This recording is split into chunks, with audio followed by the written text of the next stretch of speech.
Hello and welcome. Hello, hello, hello. Testing, testing, testing.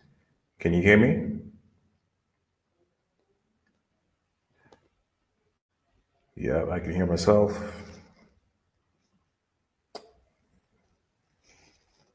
Awesome. Well,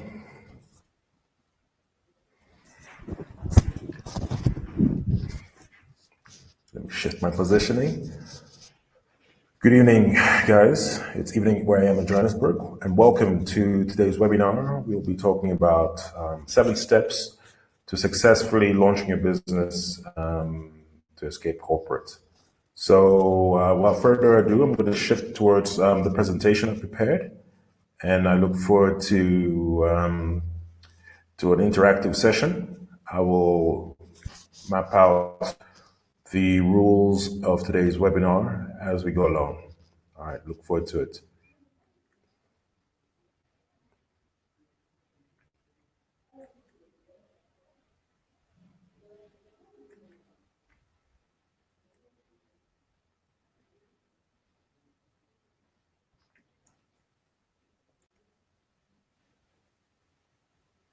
All right, guys.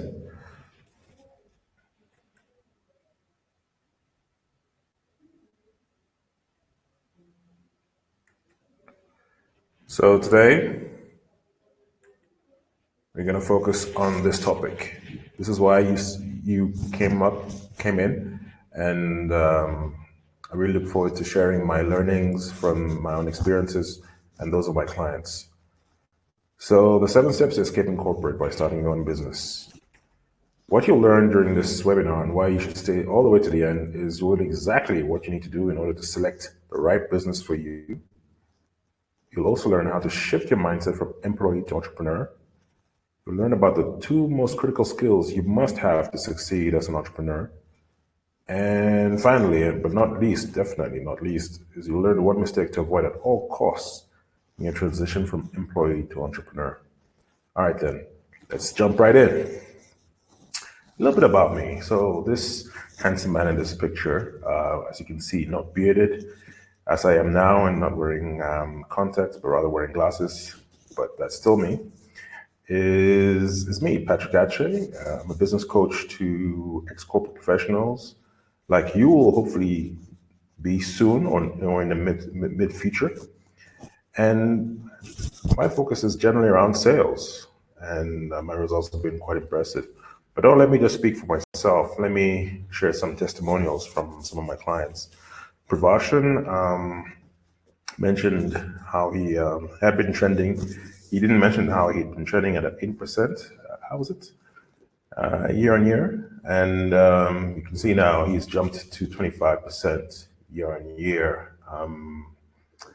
And he just mentioned a few other benefits of having brought me on. Matlaweng started his business and through my help managed to get his first client. And Granville increased his profit margin by 30% month on month when we worked together for a 3 month duration. But that's just three of quite a few clients that I've worked with. Some of the places I've been featured for you in SA, you have Power FM and Ventureburn and City Press. Most of these are South African publications, I must be honest, as well as the Bertha Center, where I spoke at the Do Friends Social Enterprise Funding Conference held annually. But let me speak about my background. This is me, my middle brother, Lionel, and my mother. I was born in a very loving family. You can see how close we were, I suppose, and we still are. And this is us sometime later, quite a while later. My mother is seated on the left. My father is seated on the right. We're all dressed in traditional attire from different parts of the continent. Originally from Cameroon, and the parents are wearing attire from the center, the northwest. My father is wearing the northwestern traditional attire, and my mother is wearing that attire from the west. And but we were always travelers, and especially on this beautiful African continent of ours. So we collected different representations of traditions and beautiful clothing from various parts of the world. I'm on the back left in the white, in the traditional Agbada from Nigeria and various parts of Northern Africa, of Sahelian Africa. Hendrik is in Ghanaian Sanofi, I think, and Lionel is in a I think it's Senegalese, but it's spread out across the continent, and I forget the name. But that's a bit of my background in terms of who I am, and as you can see, quite a happy family. We were very close, but my parents always wanted us to be the track, to stay on the beaten track. My brothers studied economics, all went to university, and we were expected to get steady jobs. And that's what we did. I was a corporate lawyer. You can see here the date mark. I've been at it for a long time. I was a corporate and commercial lawyer for over 10 years. This is me in Burundi with my then colleague Didas, looking glamorous or corporate glamour at least, definitely not Hollywood glamour, in our suits and ties and all of that. But this is what it looked like for 10 years. And to many, it looked like, I was living a high life. I was successful. And a few of you probably know exactly what I mean. When you tell people you want to stop doing what you're doing, and they say, "You crazy? You're so lucky. You're so successful." But this is the reality. And I think a lot of you share the same feeling. And that's why you came up to this webinar. I wanted to escape. And in a bad way. And I'm sure the reasons are the same that a lot of you share. In fact, the stats are out there. I wasn't alone. Worldwide, only 13% of employees across 142 countries are engaged. And the rest are either not engaged or actively disengaged, meaning that not only are they negative about their work environment, but they're actually trying to spread that and be those types of cancerous types of employees. I'm not sure if you've been that, but that's generally a sign that it's time to go, right? Where I am in South Africa, Johannesburg, it's actually even worse. Only 9% of the typical South African workforce is actively engaged, with the rest being disengaged, whether actively disengaged or just not engaged. So what is this? Would I go as far as calling it an epidemic? So I wouldn't say that, but I would say that I wasn't the only one. So my transition, this is me transitioning. As you can see, it was not easy. I was drowning until I got my coach's help, and he helped me stand up in the water, basically. So I love this little GIF. Is that what they call it? A GIF? As it demonstrates exactly what it is that I lived through as I transitioned from employee to entrepreneur. And yeah, this is what my coach did for me. He helped pull me up from where I was, from my employee thinking, from some of the habits I had gotten into, and I'm eternally grateful for him.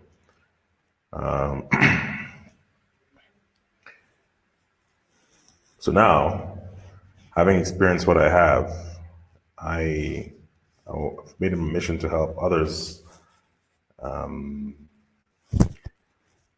escape and move towards their vision for freedom, for success, the real vision, and not what their parents had in mind or what society has in mind for us. Just a little bit of housekeeping. If you have any questions throughout the webinar, please feel free to ask them in the side panel, and I'll try to get back to you either during the Q&A or most likely at the end of it, or at least within the next day or so of the Q&A. All right, of the webinar today, just for flow, so that I can get through this quickly. So why escape? Well, some of the reasons are, as you can see, so that you can run down shop and not have to be yelled at by bosses, or what is it, bad bosses. Who has ever felt like doing this? I remember printing so many documents, and at the end of the day, I think I wanted to smash my laptop, like this beautiful clip, this awesome clip from Office Space, a classic movie around yeah, boredom and difficulties one can face in a cubicle workspace, right? So why start a business other than running away from it? All right, because you can move into another job rather than doing that. Some of the reasons I picked out in talking to people, and I'm seeing some of them come through in your chat group, is financial freedom. You're not, your earnings are unlimited, and not limited to your salary. Nobody tells you what to do, right? You have the autonomy of being able to structure your day and who you want to work with as you wish. It allows you to bring your particular vision to life, something that a lot of you may have felt that you wanted to do when an idea you had was shot down in flames by your bosses. No more politics, or unless it's the politics that you decide on if you're the boss, right? To leave a legacy, guys. This is definitely one of my reasons. And a lot of my clients and the people I've spoken to want to do this. They want to build a business that does something positive and lasts beyond their own lifetimes. Impact people's lives. It's really related to that as well. Improve the environment. Those who are environmentally conscious and have that streak. And of course, correct injustices. Although those are mostly non-profit organizations. And of course, inspire people. I would think of many businesses that are flourishing because they're doing just that. Oprah Winfrey, for instance, inspires, but also educates people with her shows. There are some reasons not to start a business, guys. Okay. I'm seeing some of the things I put it here. Failure. Who wants to fail, right? Especially for a lot of us as professionals, we've been used to succeeding, and and that is a major fear that a lot of my clients have. Sometimes the fear is not of failure, but sometimes it's of success. But another fear is the lack of stability. Fluctuating incomes for some of us, families. The thought of that is just abhorrent, right? Getting lots and lots of no, especially for someone who's been getting lots and lots of yeses from society, from school. Another reason not to start a business is no one tells you what to do. For a lot of people, we're used to having the structures around us. We're used to having people tell us what to do. And when we don't have that, it can feel a little bit unnerving and frustrating. What will people think? This is a big one. What will family and others think? And generally speaking, many won't understand. Doubt. Can I do it? Can I not? Doubt is a major issue and the reason why a lot of us haven't started businesses yet. discomfort. It's related to all the others, but discomfort, not wanting to be comfortable, whether it's in terms of fluctuating income, in terms of lack of stability, in terms of hearing lots of no's, you know, right. But let's now discuss the keys to actually doing this right. You see here, I put keys one, two, and three because they're all combined. They're kind of aligned or related. And keys one, two, and three relate to finding the right business for you. A lot of us have multiple ideas and there's such an abundance of opportunities out there. Not all of them are for you. And let me say why. If, for instance, you hate working with your hands, you know, you just hate dirt, for instance, maybe, and there's a gardening business or a landscaping business up for sale. Should you go into it? You may have the skills for it, but unless you partner with someone, and even then, even if you partner with that person, the fact that you don't have that interest, or in fact you actually actively hate this type of business, may be make things more difficult than it should be. And so here are the three parts of of finding the right business for you. Number one part is it's got to tie in with your goals, guys. It's got to tie in with where you see yourself. The journey is not going to be easy, and you don't want to get there and find out that this you had no intention of being in the place that you ended up.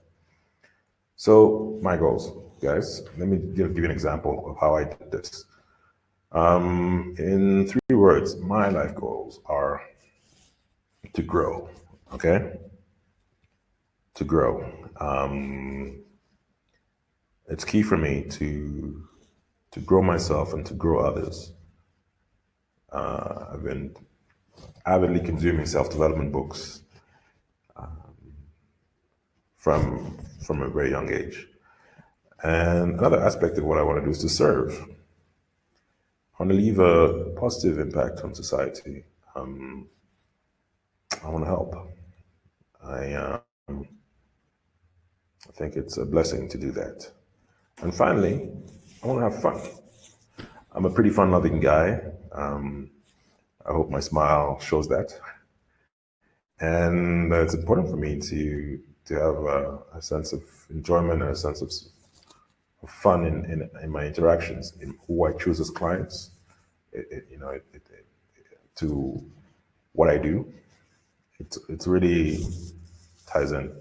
So now, what is the other key? What is key two? What's the idea is going to be the right business for you? Key two is really it's got to tie in with your motivation, guys. It's got to tie in with what motivates you. If it's luxury, if you like to be surrounded by beautiful things, well, think about that. That's a passion of yours. Whatever you do, it's more likely to succeed if you're able to be in your element, right? Let me speak about how my motivation comes in. My father is in the top left, and this is him at work. He used to work for the refugee agency, the UNHCR, and he used to help save people's lives, refugees in particular. So before they were repatriated, they would be taken care of in camps and whatnot. And my dad generally worked with a team to make sure that they were cared for, the legal rights were represented and protected, and they were provided with their basic needs. But I asked him a question, Dad. What would happen if one day war was to be abolished or war was to end? And he said to me something that I would never forget. He said, "Son, I will have to find another job." And from that moment on, I wanted to think of a way that I could help, that could be sustainable and actually move people out of the cycle of poverty in a sustainable way. So my motivation is to help. I come from, as you can see, I come from a family that has that at its core. My mother too was very interested in health and helped a lot of people with her business.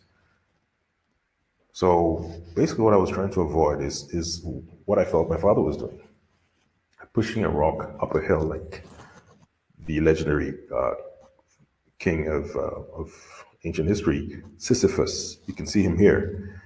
He was apparently an evil king, so he was cursed to push a stone up a hill, and then for the stone to have have the stone roll back down again, and endlessly into eternity. That's what he's doing.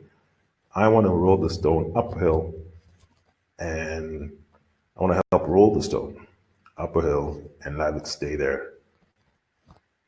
So that was my motivation. I wanted to create sustainable development. So what's the third aspect, third key around finding the right business for you?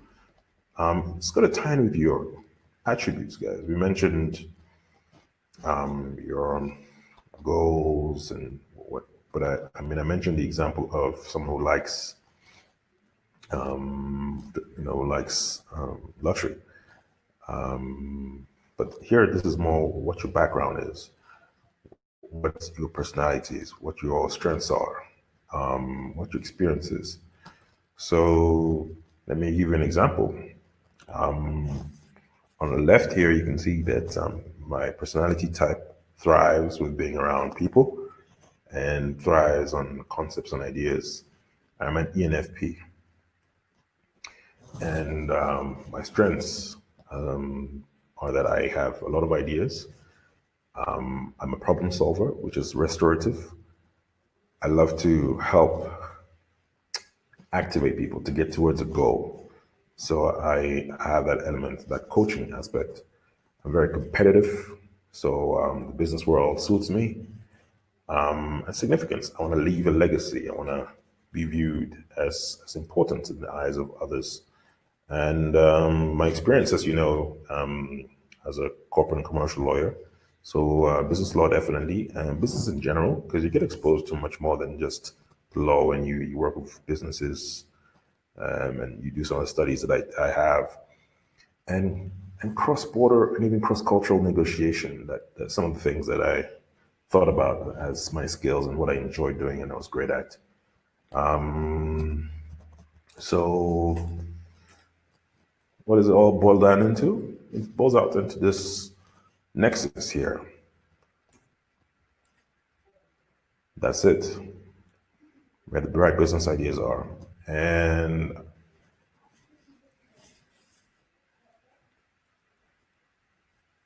so this is how I came to mine. Coaching, training, and interview series based on all of these aspects. I looked at that and I thought of different businesses I could get into. And because I enjoyed being around people, because I'm a coach, I have strong coaching elements. I love problem solving, helping coach. Consulting too came up. And of course, because I tied it into wanting to leave a sustainable impact, I wanted to do that through businesses that could keep on going and sustain jobs and create positive impact permanently or at least sustainably, as opposed to giving people aid. So, what's key for? It's not about the idea though. They say 9 out of 10 products fail because once you have your idea, you need to actually go out there and make sure that there's a product market fit. So they say that a lot of people, well, 66% of businesses have to change their plan drastically when they get into business. And what this means is you shouldn't be wed to a single idea. You should have a number of ideas that tie into your goals and your motivation and your skills. Okay? Let me give you an example of why. So the Sony disc, mini disc, to much fanfare, was created, sold, and $500 million in losses. Volkswagen Phaeton, Same. But the funniest one for me is RJ Reynolds smokeless cigarettes. They were marketed, created at much cost, only for them to realize that smokers do not care about not having smoke. In fact, they love it. So for years, this expensive product was created when nobody at all, well, a few people cared for it, but not enough to make it a viable business. So don't be too wed to your idea. It's not about your product. There's a nexus there where your ideas meet revenue model meets customer needs. All right. Now, the fifth key, guys, is for me something that I've seen in myself, but also in many of my own service providers, particularly professionals like accountants, people who use charging by the hour in particular. And the key mindset shift that you'll need to take is around moving from hours to results. As an entrepreneur, you're not paid for your hourly rates. Nobody could care less. Sure, you could go into the law and the accounting and try and charge people per hour, but that is, and in fact, at least in law, it is the norm. However, as an entrepreneur, you should be more worried around your results. So, for instance, if you spend 25 hours and don't produce a result, be prepared not to be paid for it. Okay. In addition, you'll have to put in a number of hours on marketing and other things that may not yield a positive result immediately, but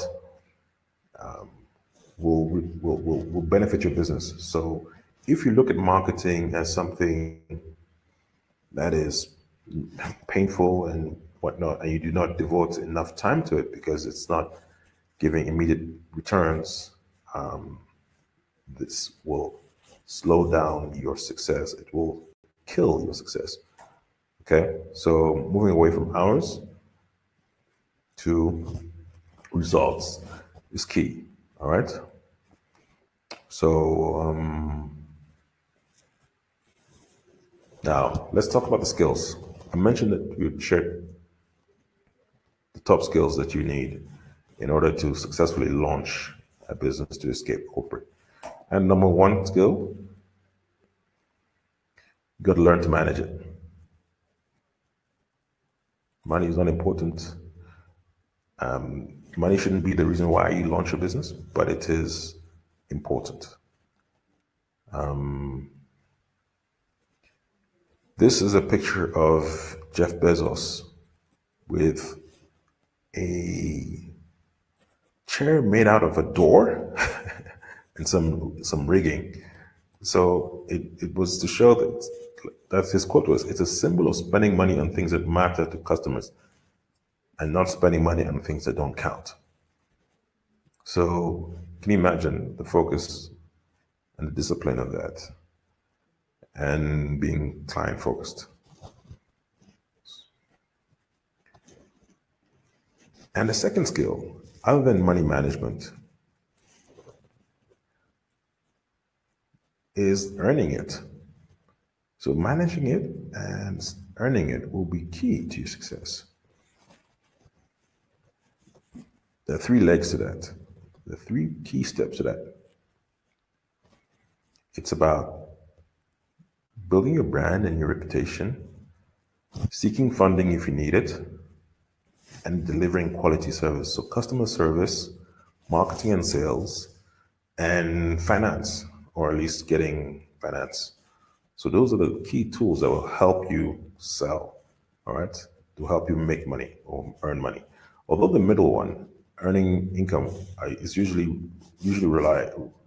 requires you to sell your products and services at some point, because nobody's going to fund you if you're not able to sell a solution to sell a service. Okay, so these are the top two skills that you would require, and you can't do it.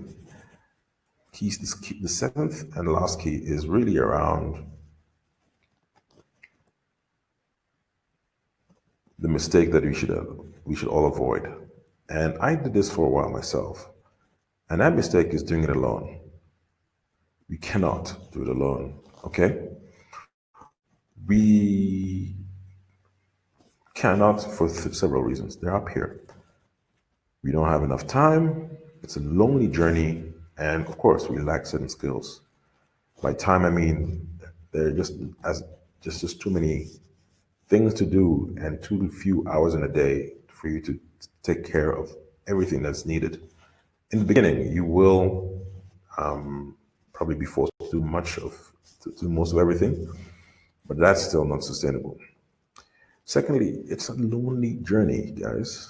You need to find a mentor, a partner, coach, anyone to walk with you and to keep you on the track, even if it's the beat off the beaten track, right? You need to find someone. You need to find partnership and someone to keep you accountable. You need to find someone to help you brainstorm. And finally, of course, you lack certain skills, there's certain things that you might not be as good at. For instance, if you are not as good in marketing and sales, get a coach or a mentor or a partner that's focused on that. Okay. And of course, there are three different types of help you can get that are external. There's the coach, and the coach basically works with you to sort of find the answers that are relevant to you. A mentor is more someone who's been where you want to go and helps to open doors and give you specific things to do potentially to get you from where you are to where they are. And of course, as a consultant as well, who can come in and see your situation and give you specific tips to take to solve the problem, although they may not be in your business and may not be able to implement it as well. Although some consultants do now offer that solution. So, and externally, I think external help is key because you can have internal partners, but they are in the business and maybe not as objective. So I always advise you to find external partners. Do not do it alone. Get a mentor, get a coach, get even a mastermind group. A mastermind group was discussed, it was sort of first mentioned by Napoleon Hill. A mastermind group is basically a gathering of two or more people who meet regularly around the same goal. So it could be a writing group, it could be a lose weight group. We have Weight Watchers. There was a famous mastermind writing group called the Inklings, where that was out of Oxford in the early part of the 20th century. And they had Lewis Carroll on it. They had J.R.R. Tolkien, the writer of the Rings, and of course, other classics. So, whatever you do, this is the key. Don't do it alone. All right. Just some stats. These are some of the 20 top reasons startups fail. Okay. We mentioned the key four. There's no market need, and that's a massive 42%. Okay. 42% of businesses or startups fail because they create something that nobody needs. So that shows to you that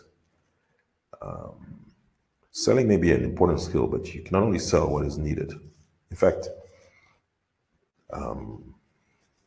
selling is actually finding out what someone needs and giving it to them. That's how you should view it. The second one there is running out of cash, and that goes towards we mentioned money management, managing your money. All right, and you see as you go along more and more reasons. But top one was no market need, running out of cash, and not having the right team. This was a US survey, but I do think that the concepts and the general principles apply from my experience. So, what are your next actions, guys? What are your next actions? Will you remain bound and immobilized by cement shoes of doubt while deluding yourself, covering your eyes, and saying to yourself, I will start a business when it's right, when it's the right time. I'll start a business soon. Or are you going to take action? Do you think you have time? Let me put it this way.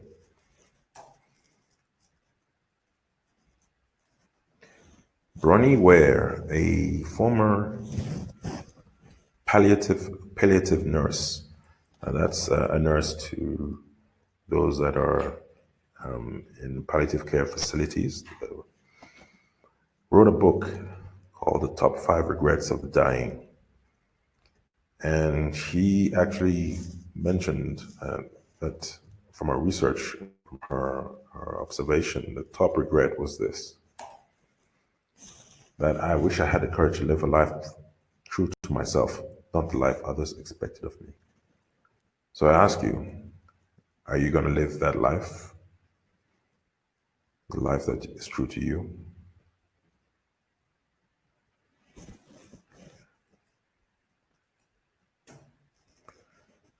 And finally, I wanted to say, we may think we have time, but yesterday a tragic accident occurred and we lost not just the man pictured here,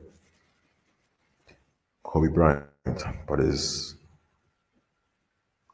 12, 13-year-old daughter, Gianna, who was an upcoming basketball player herself and was cut down even sooner, even way too sooner, if that makes, than this man. Tomorrow is not guaranteed. Tomorrow is not guaranteed. So what are you going to do?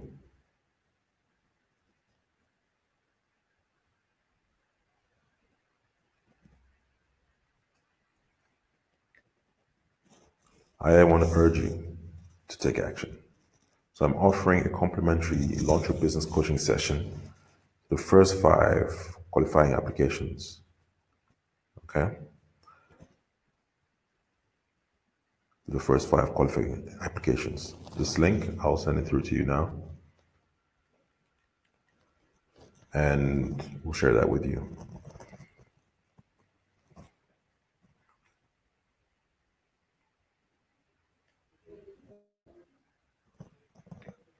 So, what are you going to do?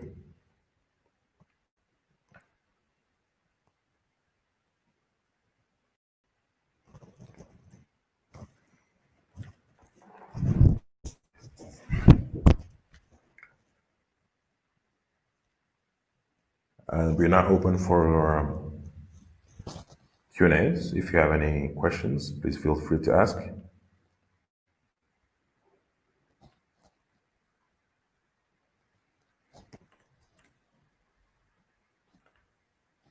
Do you have any questions?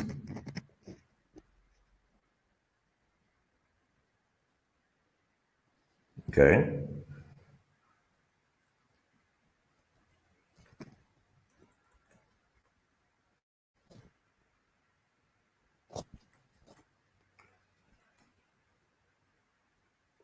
That's the link here.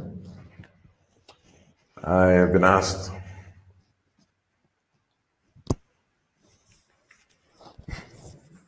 when is it the right time to start a business? Look, there's never going to be a right time. There's always going to be something in the way. What I recommend to my clients is that they get their top skills in place, which is selling and cash management. so that they have enough of a buffer to last them while they pick up clients and grow their clientele and grow their business. Those two come together. Those two work together. So that's what I recommend. It's not about the timing, it's about the actions. One of my one of the people I look up to says the path to wealth is not about time, it's about actions. It's about a specific set of actions that take you to where you go. Another set of questions. What if you have another existing business? Yes, I help. Most of my clients already have businesses. I wanted to put this out because I know a lot of you are a lot of the people that are in my networks haven't started a business and want to, and having been one of them and having experienced all of the things that I've mentioned, I really felt the need to give back and to help. But majority of my clients have businesses, so you are welcome and let me know in the chat if you want around that.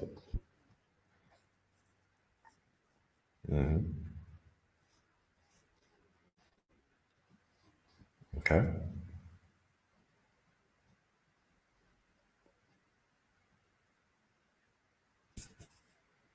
right.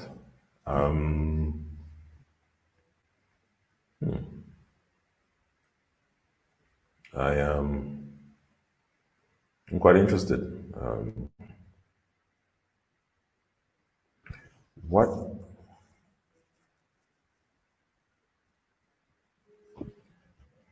Okay, I'll leave that.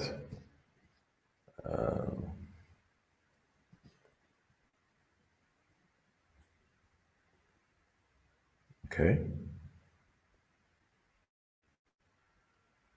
What does the session comprise? During the session, what we'll do is we'll get really clear about what your business will look like, what are your goals in your business, and where you are currently, and what are the obstacles from getting where you are. What are some of the hidden obstacles to getting from where you are to where you want to be? And then we also work on some specific actions. We'll come up with some specific action plans or action that will take you from where you are to where you want to be. And be the first step, the first domino that will make the rest fall. So that's what we work on during the session. Okay. Right then, it seems I've exhausted the questions. Look forward to hearing more from you guys and seeing you on the inside. All right.